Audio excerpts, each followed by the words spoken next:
Welcome to Big Brave Business. This is a podcast built on the belief that you can create absolutely anything for yourself.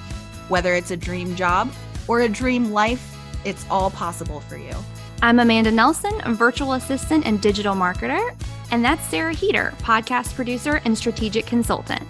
Each week, we will share insights from working with dozens of clients, stories of how we got where we are, and encourage you to see us as your new business besties. So grab a cup of coffee and let's talk being brave in business. Welcome back to Big Brave Business. Hello, Sarah. How are you?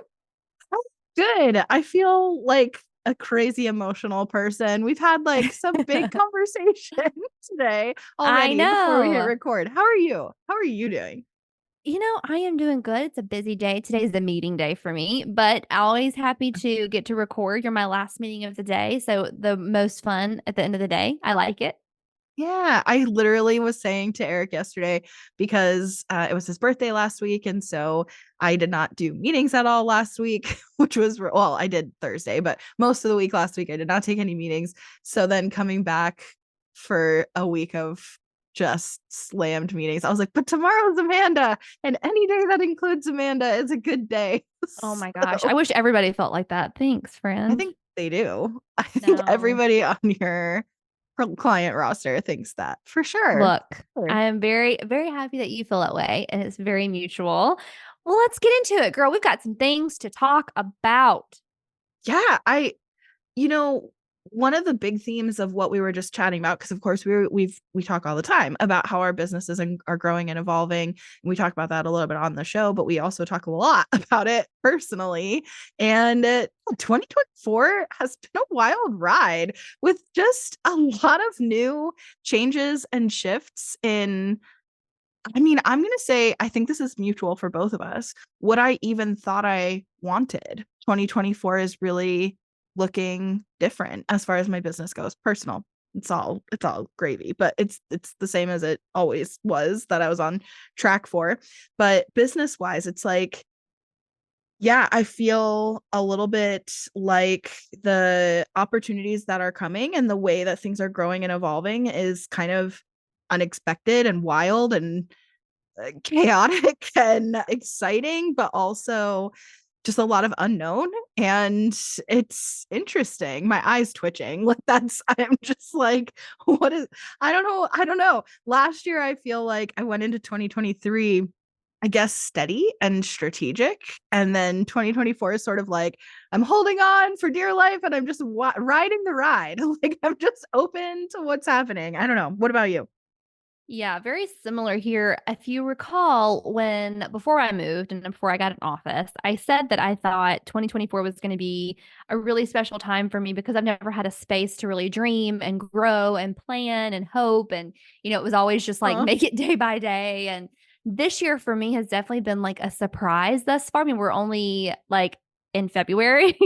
And I feel things have changed so much. So many exciting opportunities have come my way. And I was just talking to Sarah, dear listener, about how I think none of it really would have happened had I not worked hard and stayed consistent, because none of the opportunities that I have now are from networking. They're not from going out and writing, like trying to sell something to somebody. It's only because I think I really made an effort to put my best foot forward and be a good person in business and make good connections with clients. And even when they like left me, or we didn't work together anymore, we still stayed in contact. I just think it's about connecting, and being a connector of people has like really paid off for me thus far this year.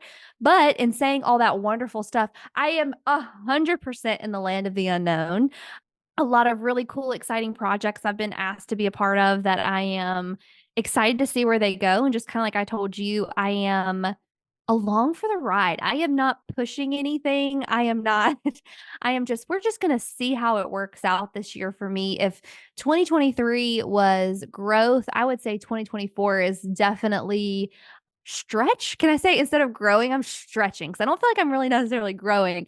I feel like I'm stretching into what potentially I could see my work looking like for the next little bit. Because if you recall, I always said that I didn't know how work was going to be sustainable doing the way and working the way I was. And now I'm just really teamed up with good people around me that I feel have vision and are also working towards awesome things. That includes you.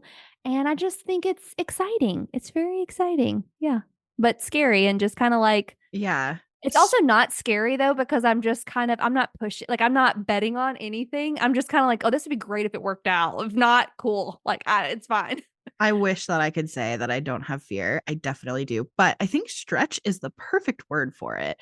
And I mean, hopefully also growth in all respects, but it's definitely a big stretch here for me. This is like very much out of my comfort zone. There's a lot of like new projects that I think I've shared a little bit on the podcast of beta testing, I guess you could say, training two individuals to do kind of what I do in my own company.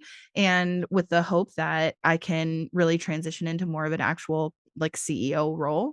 And I have so much excitement about what that CEO role would look like. But the stretch of like what happens between now and then is really out of my comfort zone.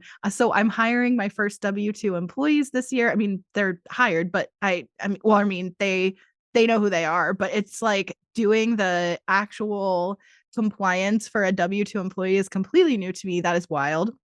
And totally stressing me out. It's multiple states too. So it's just like, of course, I don't do anything easy. I don't do it. It's like the networking challenge, right? Like, oh, Sarah, you should network. Okay, let me do 50 plus networking meetings in 5 weeks or whatever it was. And then this is like, oh, Sarah, why don't you hire a W-2 employee? And it's like, okay, let me hire three in multiple states. Like, okay.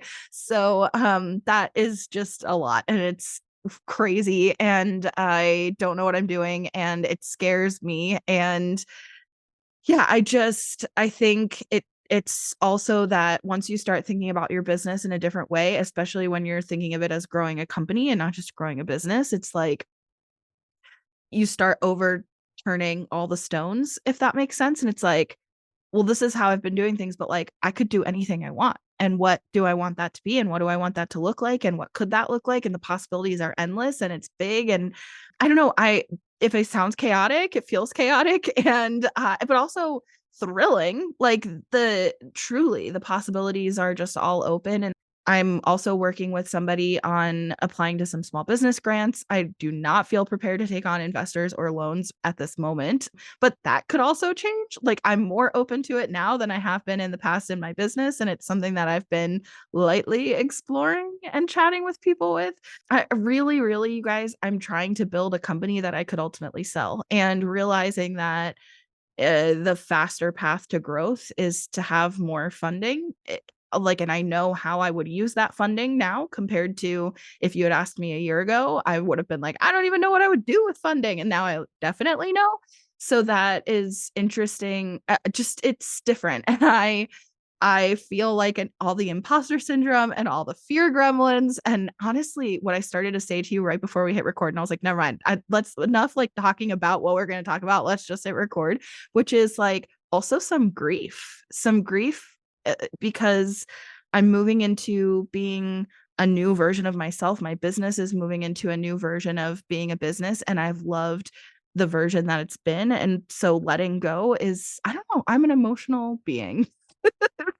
I love this for you and I love this about you. It's definitely a season that you're in. I'm not there yet, but I can definitely foresee it. But you are a gentle creature. You are just a gentle soul.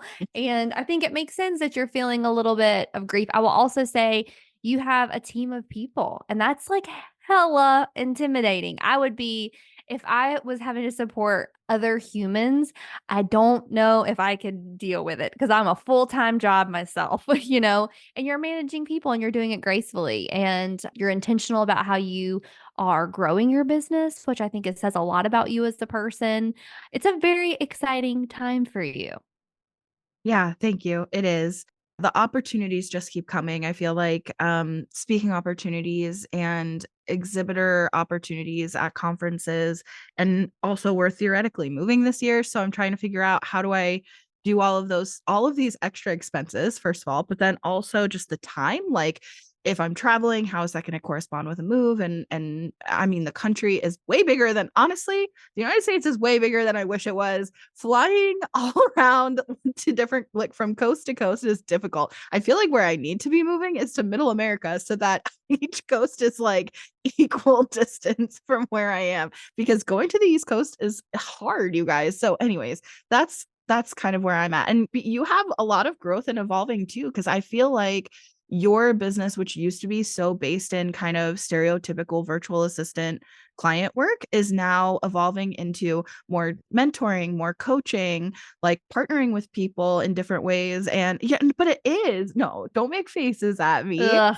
You ugh. really like, but you are thriving at it. People look up to you, and you're so likable, and they learn from you, and you're helping them grow their businesses. And that, not that like, I mean, maybe you're going to be an actual like on your own 2 feet coach, but it's more like from a mentorship Sarah. slash teaching. Okay, but you can make it your own thing.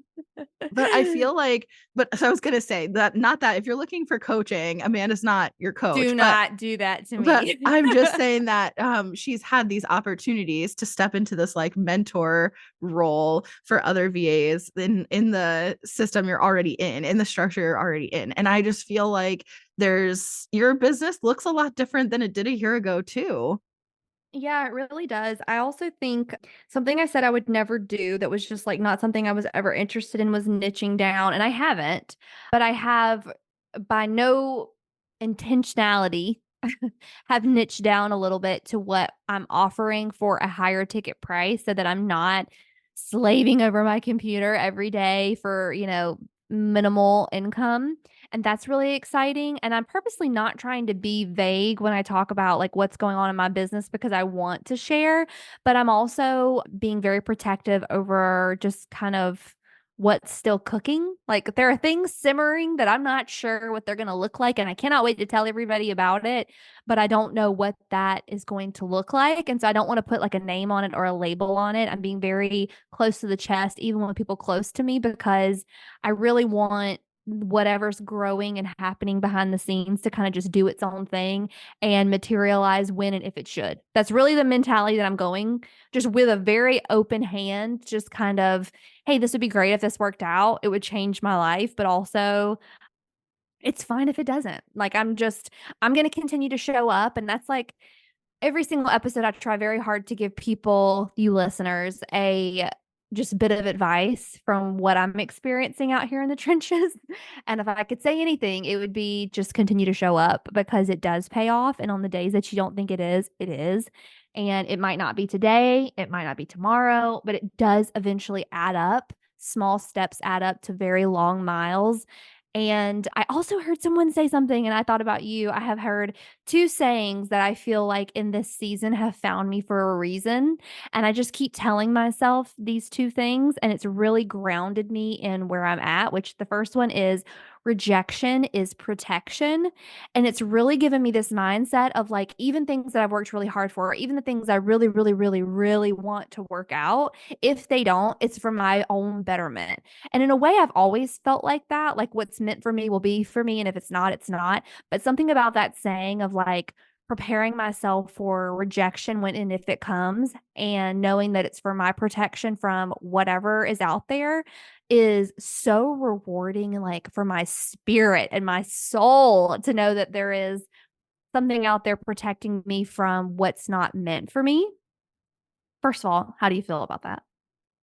I think it's true, but I think it's easier to say than to live it. I think that rejection hurts. And I think, especially like, I think a lot of us have rejection wounds from even childhood. And so any form of rejection in adulthood, especially professionally, can trigger those kind of rejection wounds or like past rejection trauma, and bring kind of all those things back up of what's wrong with me, why am I not good enough, even if you know rationally that it's for the best, right? There's still something that's like it stings and it opens things and it makes you deal with stuff and face things from whatever your past kind of traumas are. So I don't know, it just makes me think of like being the little kid that somebody didn't show up to your birthday party or you didn't get invited to something or whatever, and it's like, you know, you sort of, it can open kind of that stuff back up. But I do generally, I totally agree. I think that's really true, and I think that you do live in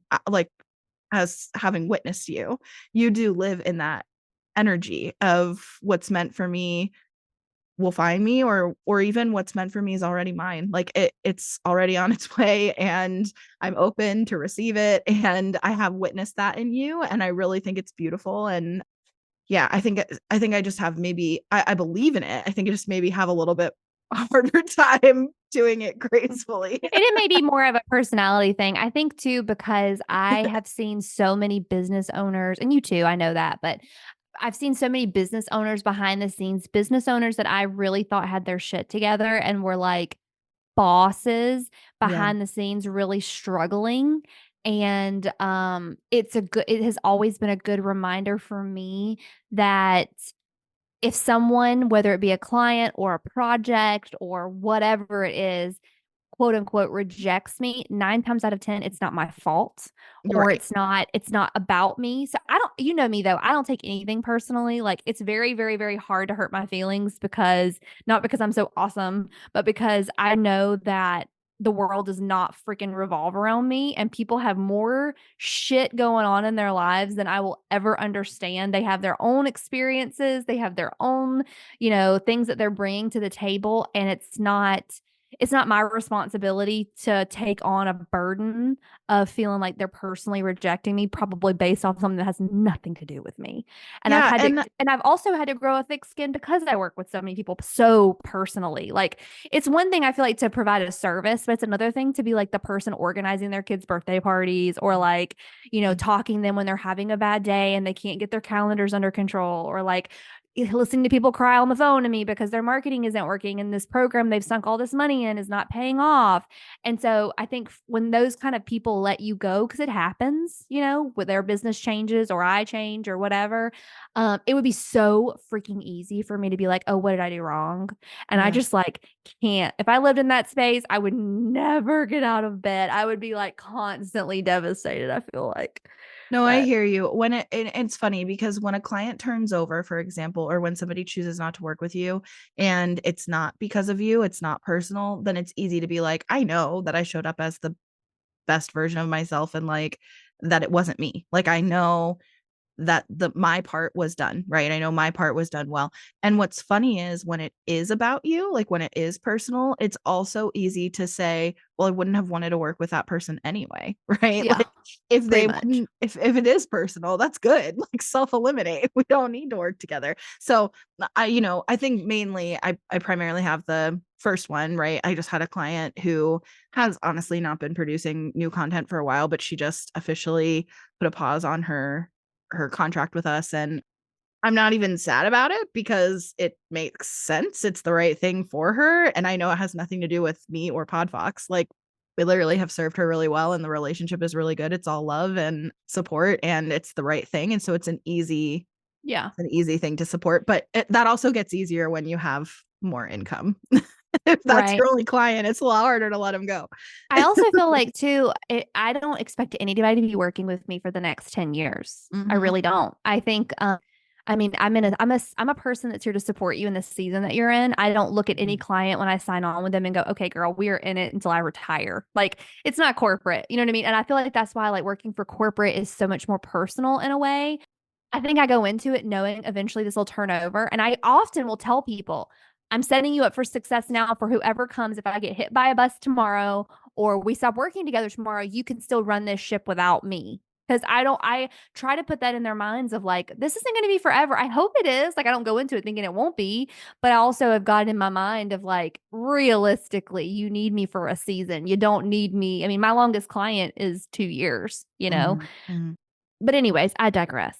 The other quote that I have had on my post-it by my computer And this is awesome for people who are like me. They get really excited about things and they want to tell everybody. And then within like 2 seconds, they realize why they shouldn't tell everybody what they're excited about because people don't celebrate you the way that you're going to celebrate yourself. But the quote is, why are you letting blind people proofread your vision? And what that basically means to me is, why are you letting people have a say in what you're building, what you're excited about, what you're trying to grow? Because people aren't going to be as excited and inspired and like passionate about what you are. And if they are supportive, say you have awesome people in your life, they're like, that's awesome, go you. They're never going to give you what you're looking for because nobody's going to be as passionate as you. And why should they be? Right. And so for me in this season, it's like I'm purposely not trying to be quiet about what I'm growing, but I'm also very aware that nobody's going to get it the way that I get it because nobody sees the end goal like I see the end goal. So similar, I've heard kind of I feel like tangentially related version of that, which is don't ask for directions or don't take directions from someone who's never been where you're going. Hmm. And I like that too. I think it's a reality check because we assess our worth and we assess how we should feel about ourselves and how we should feel about our work based on other people's perceptions. And to me, that phrase is less about like coaching and advice and more or like formal advice. And it's more about those offhand comments or judgments that people make where it's like, I mean, it doesn't matter what you think or what your opinion is of whether things are the right time or the right way or whatever. If you've never built what I'm building, I mean, it doesn't. Yeah. So I still take it as like I can ask for advice or do a temperature check with people who I trust and love, but like I obviously know other people who have built and sold businesses, but I don't know anybody who's built my own vision, right? Like nobody. It's only mine. Yeah. So, and I stand by it. I think it's great. I love it. I'm excited about it, right? So,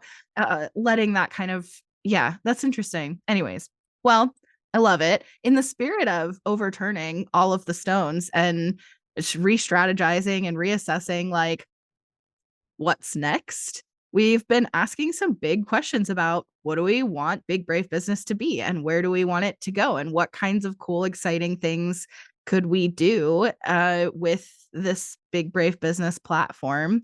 So, how are you feeling about that? Yeah, you and I have had some really big conversations about what's our goal, what's our like what do we want to really do with this podcast? And I think it's so necessary to reassess any project or work or role or company that you have grown to say, like, are we still on what we're trying to do? Are we still, do we still have a vision for what we're trying to accomplish? And really dialing into, kind of what's the purpose behind what you're putting your time into. So when you and I started talking about, we decided that at the beginning of the year we wanted to reassess because we have been doing this show for a year, friends, over a year now, and we both decided that we wanted to spend some time to reassess on what do we want our next chapter to look like for Big Brave Business. And my friends, we have come up with some incredible things. And in full disclosure, we're not sure what it's all going to look like yet, but it's going to be awesome. And we're so excited to both dial in on our businesses separately so that we can come back and offer you even more in the next couple of weeks. We have decided, Sarah, what day did we decide we're coming back? April the Yeah, so April 16th will be the next new episode. We're going to replay some of our best advice though. So if you've heard our all of our episodes up to this point, then I still hope you'll tune in each week because I think that it'll be really helpful to kind of hear things in a new light or wherever you are now compared to where you were when you first heard it. And if you haven't heard every episode, then I mean, to pat ourselves on the back, we have some good stuff in this Yeah, podcast in the vault. So we're excited that we're not going to leave the feed empty for the next few weeks, for the next, a month or so. We're going to still have some episodes popping in, but season 2 will officially start on April 16th. that's right. So come back, my friends. We have some very exciting things, and I have an inkling of a feeling that we will have some even bigger announcements than outside of the show, but in our personal businesses. So In saying that, we hope you have the most incredible March. We are going to get busy on some awesome things for you for our April relaunch. We're not even going to call it a relaunch. We're not even going to call it a season 2. We're going to say we're coming back. Yeah, better than ever, bigger and braver. I'm just That's kidding. it. That's it. So stay tuned. We will be back in April, April the 16th. You've already said that. And we'll see you then. In the meantime, make sure you come and follow us on Instagram. Amanda is at Amanda Nelson Reads. I am at Sarah K. Heater. And together we are at Big Brave Business. And by the way, if you're following us on at Big Brave Business, thank you. And one of our plans for season 2 / our comeback is to have more of a strategy with that Instagram as well. So more details to come, but make sure you go follow us and definitely slide into our inbox and tell us how you're feeling about your business and how things are growing and evolving for you too, since you started listening to the show, just as like a mile marker, or since you started your business or whatever it is. We love chatting with you in our inboxes. So anyways, at Amanda Nelson Reads, at Sarah K. Heater, at Big Brave Business, all the links are in the show notes. And, well, you'll see us right here next week. See you then.